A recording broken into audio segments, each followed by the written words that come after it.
నమస్తే and welcome to crime news. కొందరు మనుషులకు మంచి మానవత్వం అనేవి ఉండవు. రాక్షసుల్లా ప్రవర్తిస్తూ ఉంటారు. చిన్న విషయాలకైనా పెద్ద విషయాలకైనా మృగాల్లా ప్రవర్తిస్తూ ఉంటారు. సింగపూర్లోని ఓ మహిళ కూడా రాక్షసిలానే ప్రవర్తించింది. ఆడపిల్ల అని కూడా చూడకుండా కఠినంగా ప్రవర్తించింది. ఆమె చేసిన పనికి ఊరంతా ఆమెపై ఉమ్ము వేశారు. ఇంతకీ ఏం జరిగింది? అంత పెద్ద తప్పు ఏం చేసింది? Let's watch.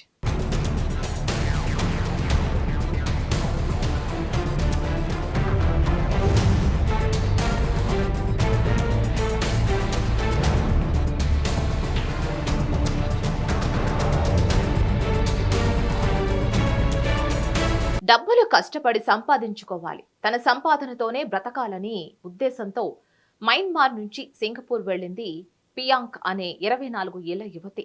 మొదటి పని కోసం కన్స్ట్రక్షన్ వర్క్ లో జాయిన్ అయింది. కానీ అందులో తనకి సంపాదన లేదు. దాంతో కొత్తది వెతుక్కోవాలి అనుకుంది. అయితే ఎవరింట్లో అయినా పని చేస్తే వారు జీతంతో పాటు ఫుడ్ కూడా పెడతారని అనుకుంది. దీంతో సింగపూర్ గాయత్రి దేవి ఇంట్లో పనికి చేరింది పియాంక్. సమయానికి జీతం ఇచ్చారు, కానీ పనుల్లో ఏవైనా తప్పులు చేస్తే మాత్రం గాయత్రితో పాటు ఆమె భర్త, తల్లి కూడా తిట్టేవారు. కొన్నిసార్లు తిట్టడం మాత్రమే కాదు, కొట్టడం, కాల్చడం, అన్నం పెట్టకుండా ఆకలితో మార్చడం కూడా చేసేవారట. అలా చిత్రహింసలకు గురి చేసేవారు.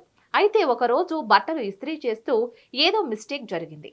అంతే, అలా ఎలా చేస్తావంటూ చాలా కొట్టారట. వీరు మాత్రమే కాదు, పక్కింటి వారు వచ్చి కూడా తిట్టేవారట.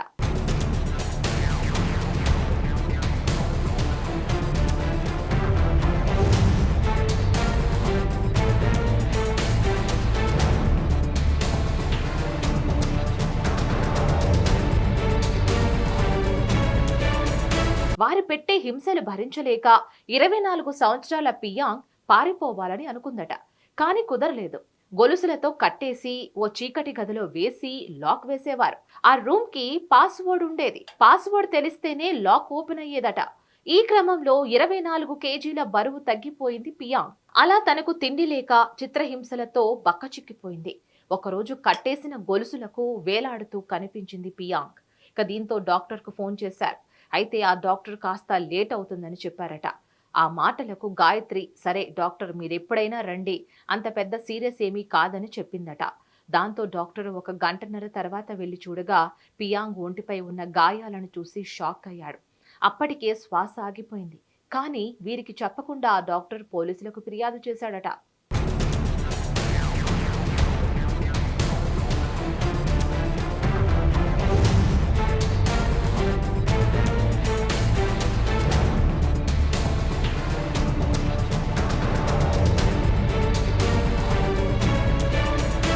పోలీసులు వచ్చి ఆమె చనిపోయిందని తెలిసాక అసలు నిజాలు తెలుసుకొని గాయత్రి దేవిని ఈడ్చుకుంటూ తీసుకువెళ్లారు పోలీసులు.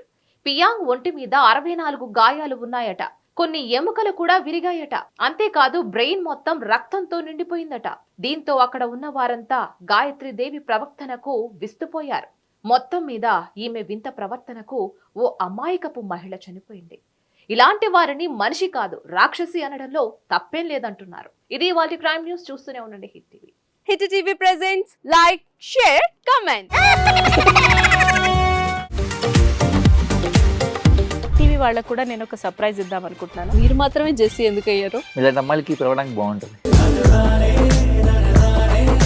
చందు సాయికి like you and have a, జనాలకి ఒక పేరు నచ్చిందంటే దీనికి ఒక ప్రాసెస్ ఉంటుంది. ఎందుకు ప్రాసెస్ డైరెక్ట్గా వెళ్ళిపోదాం. ఏదైనా ఒకటి మర్చిపోయినావా నువ్వు?